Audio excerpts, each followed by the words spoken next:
It's just a simple y x-axis. And we're going to let the positive aura and the negative syndrome represent the two quadrants on the right of the y-axis. Of course, on the left of the y-axis, we have no quadrants because we have negative time, because our x-axis is time. Our y-axis is intensity of emotion, and this will be our 0 point. Now, if you are in this area, you are positive, and if you are in this area, you are negative. Now, for an affectional field diagram, you've had hundreds of them today. In other words, just as fast as you feel the five senses give you information, are you making decisions? Now, you're making decisions in a value judgment, either good or bad. And is this emotion? I can always tell emotions because emotions, I don't have any shades of gray. You look at him and you say he's a good guy or he's no good. You look at the weather. What kind of weather? Have you said the weather today is very mediocrity? Anyone said that today? What do you think of the weather? I heard beautiful. In other words, you believe that weather is either good or bad. Can it be anything else? All right, now weather means that I either go in a positive aura or a negative syndrome. Then am I emotional about the weather? All right, think of all the foods that you know about right now. Can you classify almost every food as either you like it or you don't like it? Does anybody here have any foods that you're neutral? You can't be neutral about anything. By the way, there is one way to be neutral. Not know about it. I put neutral on this side of time because is there any time over here? Time hasn't begun yet, therefore you can be neutral. In other words, you're neutral toward this table if you didn't know this table was here. The minute you know this table is here, can you be neutral anymore? By the way, every one of you tonight have made an opinion about these things. By the way, you could be indifferent. There's nothing wrong with being indifferent about anything as long as it makes up probably no more than 1 or 2% of your whole world.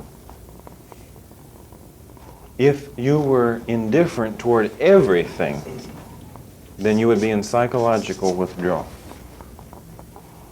In other words, if you keep becoming indifferent to more and more things, what happens if the whole average of all of your affectional fields would average out indifference, then would you be in a state of withdrawal? Yes.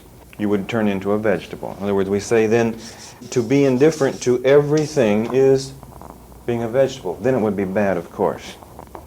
Well, what if all your affectional fields were up here in the top of the positive aura except one? And you're completely indifferent to spinach. That won't put you in a mental institution. There's a tendency, though, when I become indifferent to one thing, to do what? In other words, I have known of a person who was indifferent to a certain kind of food. It was a green-type vegetable. It wasn't long until all green-type vegetables they were indifferent to.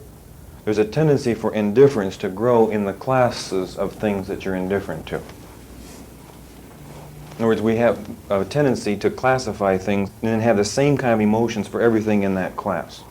Now, this affectional field diagram will apply to anything in your life that you put a value judgment on.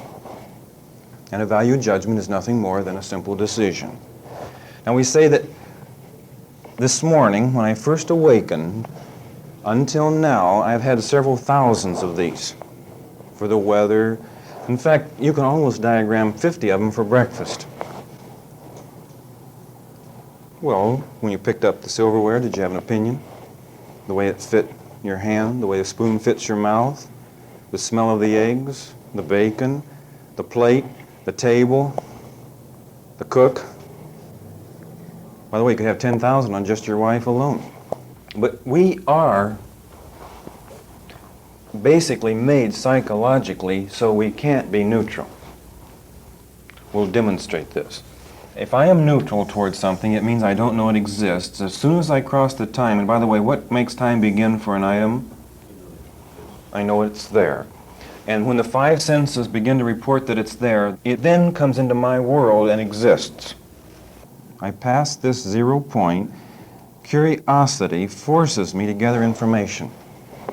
And as I gather information, if it's good, which is a value judgment, I go into a positive aura. And then if it's negative, I question and come down into a negative syndrome. And I keep going like this, back and forth. Now, every time I'm in the positive aura, I'm happy. And I have no energy loss. Every time I'm in a negative syndrome, I'm not happy and I have energy loss. Then eventually I reach point D where I make a decision. Now, before I reach point D, have I made many decisions along the way? Small ones. And by the way, every time I make a decision, does it exhaust me a little bit more? And then finally I reach point D and I make a decision that this particular egg is good. Now let's go back and look for a moment. What happens between 0 and point D? Now let's describe this process from curiosity to the decision. And let's describe it as basically an area of indecisiveness. Let's also say it's an area of open-mindedness. Am I open-minded? Will I accept information both ways?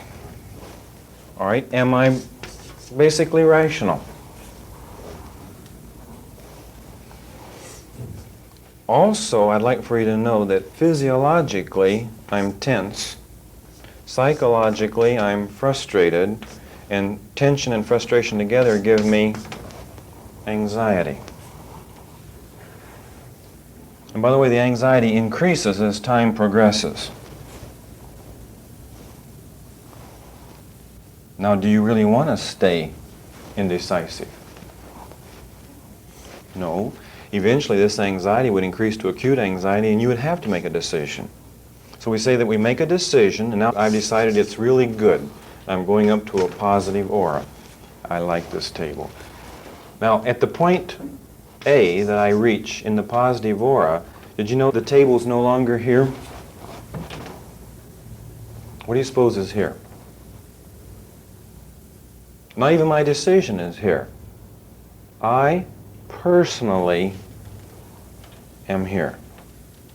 In other words, have I actually taken something within my body and put it outside of my body as a part of me away from me? Well, this is dangerous because can I defend it if I keep it inside? A lot better than if I put it out in the open. Now I've got something that's part of me sticking way out here in the open. Could you attack it? You say, that's a ridiculous thing to do. And I say, wait a minute. I don't think so. Now, in order to protect myself, I have to throw in a psychological block. And this means that I can only know information in the positive aura, and anytime I would look down toward a negative syndrome, how far do I go? Only to the block. Now, can I know anything bad about the table? No, I look at it, and what am I looking for, by the way? I've got to have something to reinforce my position. So I look all over. Now, let's assume that this was a red car I bought. And by the way, at the decision-making point, I bought it because it's red. But I really know that that's a ridiculous reason. It doesn't stand up to anyone that's rational, and I don't want to be a fool. 2 weeks later, do you know that I can rationalize to the point that I don't even know I bought it because it's red? I'll tell you gas mileage. In fact, I have a whole list of reasons why I should have this car. I'm trying to prove what to you now? I'm a sound, sensible American that makes decisions based on practical, logical reasoning. And after I give you about 101 reasons, I might add, I kind of halfway like the color. You see, in other words, I'm safe now, am I not? What if I just stood up here for 2 weeks? I bought a car because it's red. Well, I'd lose my friends. They just wouldn't want to be around a person that wasn't like the rest of us. So we say that this identification process at the decision point is extremely important because this means that all of me will defend the decision now. And by the way, an interesting thing too, does this block keep me from going back to the rational line? And does it stop future anxiety? because now I'm not tempted to fluctuate anymore. I know good and well that this is the right thing to do. And the block is really makes me strong psychologically. Now, this is all very well and good, but the point is that this process, which takes approximately 5 minutes, I only do it with 5% of my decisions. I'm not going to go through all of this with 100% of everything. Now, approximately 95% of your decisions will not follow that route. They will be over here by habit. Right? Now, an illustration of the 95% would be I'm walking along the street, I'm neutral, and I see a human being up the street. I start to go to positive aura. I keep looking and I see it's a girl. I go up higher.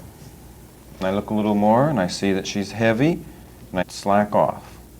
I look a little more and I see she's just plain fat. I decide I better evaluate here before I go any higher. In my evaluation process, I ask myself, has there ever been any other fat girls in my life? And I go clear back real quick with my computer to the 2nd grade, and yes. Was she good or bad? Bad. Now, normally, is that enough to make a decision? Yes, it is. But I really don't want to make it that flimsy. I'll send the computer around on another trip. Are there any others? Now, this time my computer's not looking for fat girls, it's looking for what? Fat, bad girls. You see why? It wants to justify the 2nd grade fat girl with one more fat girl that's not good. You suppose there must be some fat girl along the line that was good? Oh yes, but the computer's not looking for that. We're sending it down to justify the 2nd grade girl. You suppose I can find one bad fat girl my whole life now? Sure, the computer will dig up one in the 6th grade. Now, if I have 2, is that conclusive proof that all fat girls are bad? Absolutely. Now, if I know all fat girls are bad, why should I evaluate this one? We're calling this whole process here my evaluation. Would I need to evaluate this girl? Can I save a lot of time and a lot of my energy?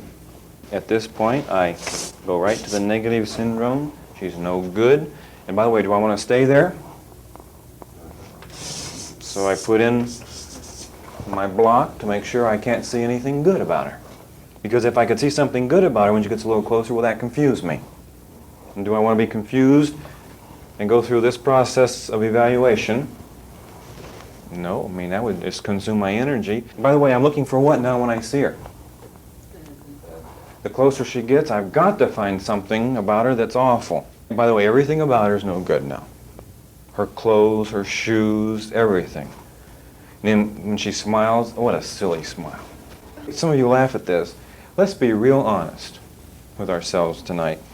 Let's raise our hands, everyone here who has actually seen somebody smile with a silly smile. Let me see your hand. Let's see, the honest people just raised their hand. Now, I use the fat girl so you can laugh a little bit, so you open up your mind a little bit so I can get home to you real quick. Let's find out again how honest you are. How many here actually, if a person comes in and they're carrying a certain name, they're no good? When you raise your hand, I like the smile on your face. Some of you who are more sophisticated than to be biased by plain names, how many of you have just seen a person that you didn't like and you didn't know why you didn't like them? Let me see your hands. Did you know you can take 1/10 of an expression that will go into your computer and dig up another expression that matched that of somebody that wasn't any good, and you'll do what to this innocent guy? Labeling. Can you imagine that if I happen to have 1/10 of an expression of somebody that you had met that you didn't like, I don't have a chance with you? Because you're going to make your decision 95% of the time if you can find some type of a stereotype, a bias, or a prejudice of some kind, so you can make a quick decision based on past experience rather than evaluating the present. All right, now, is there anybody who has not had either the fat girl, either the names, or a part of a facial expression? In other words, everybody here is normal. Now, It's not so bad to admit that you do it once in a while, but the fact is that you do it 95% of the time. Now, why do you have to do it 95% of the time? Well, it's very simple. 95% of your behavior is habit by necessity. You have not an energy supply to make decisions on more than 5%. An illustration. When I was teaching college, the first day I would dismiss the students in 15 minutes. And a large percent of them, by 4 o'clock in the afternoon, could take aspirins for a headache. Why do you suppose you have to have a headache on the first day of school? Well, let's look what happens. First, you find your class schedule. Then you have to find out which building. Watch the decisions here. I finally find the building. I can find which stairs, which floor, which room. I go into the room and there's all those chairs. I have to decide which chair.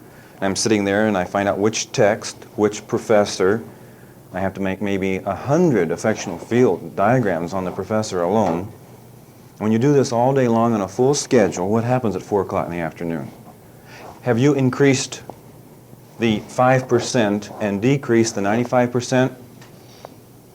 Now, why you have a headache? Well, if you'd feel the muscles in the back of your neck, you'd know they were stiff because you had made more decisions which exhausted you and caused tension.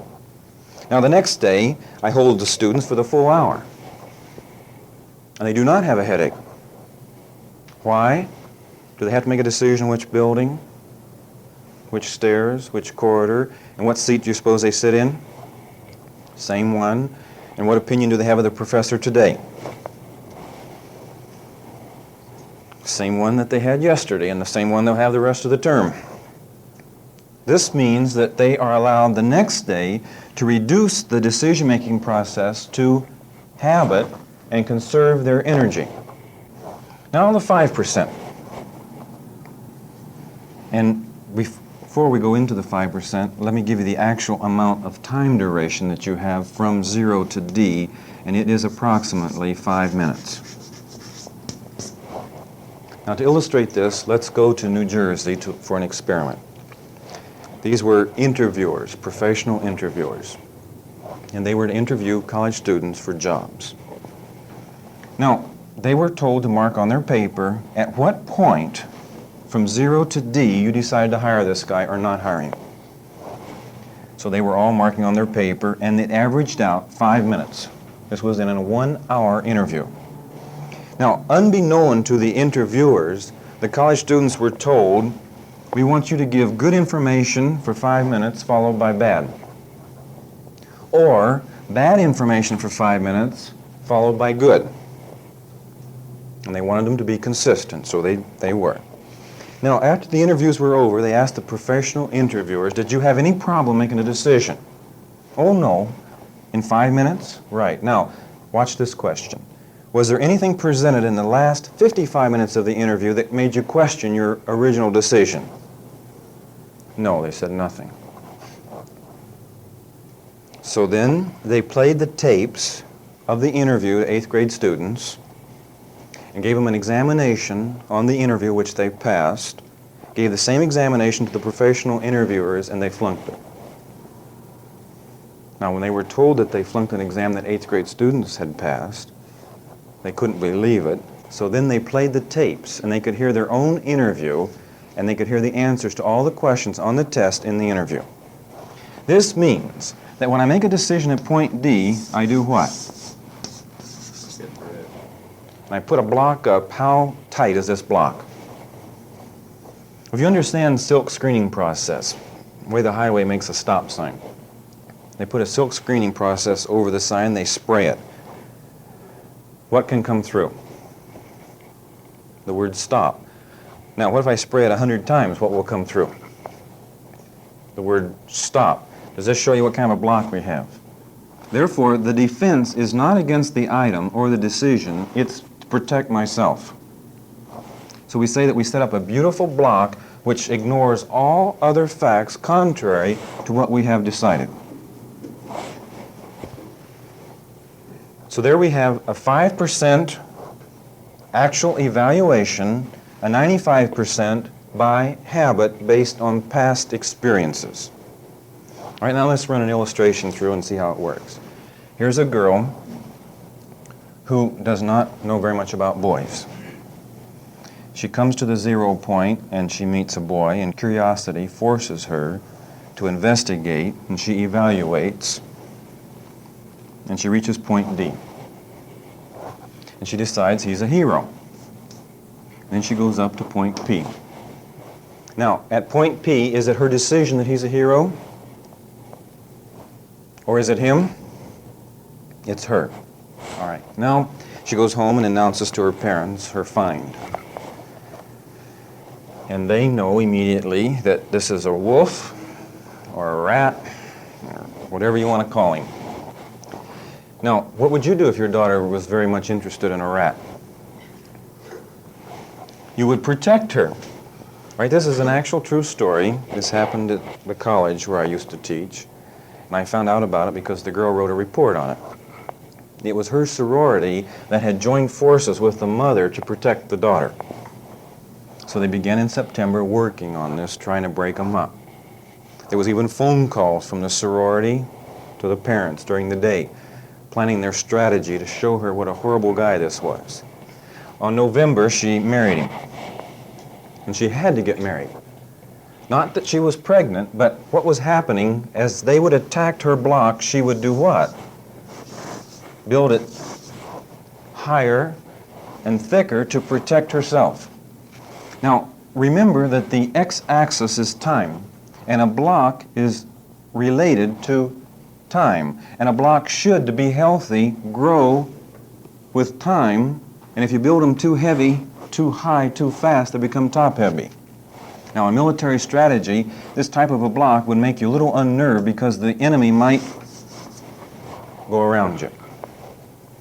Now, as she begins to feel the pressure of her parents, she wants to prove to everybody that she's right, and what's the shortcut? Well, if you'd have seen this wedding, the sorority sisters were in the wedding, very thrilled to be in the wedding, and the parents accepted him lovingly as a new son-in-law. Did she win? Temporarily. In other words, we say that the parents forced her to marry a boy that she wouldn't have if they'd have left her alone and give her time to evaluate on her own. All right, let's take another situation. Here's a girl who's neutral toward Christianity. She becomes exposed to it and she evaluates it. And at point D, she makes a decision, and we call her from point D on a Christian. And she goes up here to point P, and her personage now is designated by her decision of identification. Now she goes to college. And she takes the normal courses, but she happens to enroll in geology. And the professor happens to be an atheist, and one of his goals is to convert as many students as he possibly can. I've met several of these who actually have a calling in their own mind that this is what they have to do. Now, if the professor would attack, now instead of calling it block, or instead of calling it blind, let's call it a belief this time. By the way, I'm using the three words interchangeably: blind, block, and belief. The professor will not attack the belief. I talked with one professor, and he said, why should I attack the belief? I would confirm her in Christianity forever. Are you seeing the wisdom here? He says, I always make it a habit within the first month of the class to say something good about Christianity. And I ask him, what do you say good? He says, well, I tell him that the entire Western civilization is advanced more than other civilizations because of Christianity. And they think, well, he's not against us. He says, then I always decide that 2 weeks later I'm going to soften that a little. And I say something good about Confucius. Maybe not something good about him, but at least a quotation from him that fits the lecture. He says, I'm watering it down a little. All right, now, he allows this girl to look in the book and see little tiny feet that change into different kinds of feet. And this little tiny dog that eventually becomes a little pony and eventually becomes a horse, and then the fifth toe keeps going higher up on the leg, and she begins to see a little proof that there's evolution. Evolution, to him, is the basis of proving atheism. Then about this time, it's time for them to take the tour to the museum because he wants to show her the dinosaur bones. And he always likes to have them feel them. Can you see what he's doing? In other words, put your hand on the bone. This is a real bone come off of a real animal. By the way, sometimes this is the first time they've ever seen anything like this. They're beginning to say, you know, there's something to this. Now watch how you open a closed mind. She, first of all, questions. The questioning procedure stops any forward motion and you begin to actually level off. In other words, questioning actually eliminates the increase of positive emotion. And after she questions for a while, she becomes curious. I wonder if there really is something to evolution. And curiosity tells her that there's only one place you can find out, and that's on the rational line. Remember, she's got her belief between her and the rational line, so doubt forces her down to her own belief. And then she would really like to know, and she'd really like to investigate, but how can you investigate if you have a belief? Then she finds out, my own belief is in the way. Curiosity says, get rid of it. If not forever, at least temporarily, so we can do what? Make a quick trip down to the rational line, find out what it's all about, and then we'll go back again. So curiosity opens a hole in the block. And when the belief begins to fade a little, doubt, curiosity forces us down to the rational line, and we make a quick decision and become an atheist. And we set up a corresponding belief or block. Now she goes home for Christmas. And this is interesting because this is where the professor believes that the real work is done by the mother. When she walks home, she announces to the mother,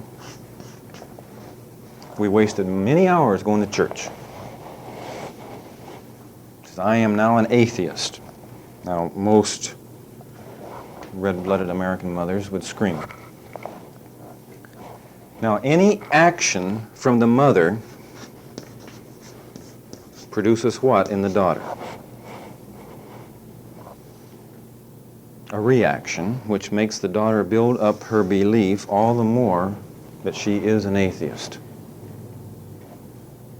Now, let me tell you another way to do this and show you how you can actually open a closed mind. And I've had many people that have taken the seminar use this very effectively. When she announces that she's an atheist, she's expecting a reaction. So the mother nonchalantly says, that's interesting.